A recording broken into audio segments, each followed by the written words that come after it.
салому алейкум мухлисои азизу меҳрубон. тамоми хушиҳои зиндагиро бар шумо таманно мекунам. о шахсоне ки моро мешиноса, шӯхиҳои моро мефаҳма, ба дил намегира, ба ваён муваффақият таманно мекунам. инахе гулу гулзорӣ, озодӣ, хушбахтӣ насибу рӯзишон бигарда. ва ӯ шахсое ки дар ғоибияти ма айма паноҳӣ суханои дашно меган, мо ваёро ба худованд месупорем.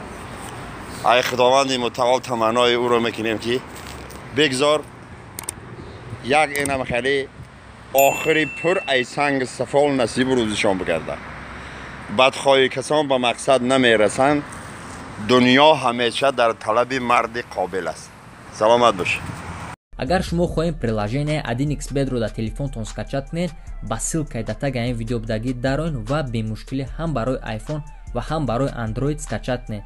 ин приложениеро танҳо ай ҳамин ссилка скачат карда метавонед, барое ки дар Play Market ё App Store бисёр хеле приложениҳо ва ё дурӯғанд ва ёро мошеннико сохтагианд. баъди скачат кардан ба приложение медроен ва регистратсия мекунед. бистрая регистратсияро интихоб мекунед ва баъдан номерои телефонтона менависед. валютатона интихоб мекунед, сомонӣ, доллар, рубл ё ягон чиз дигааш. баъди регистратсия шотона пур мекунед. давомиш дар рӯи экран.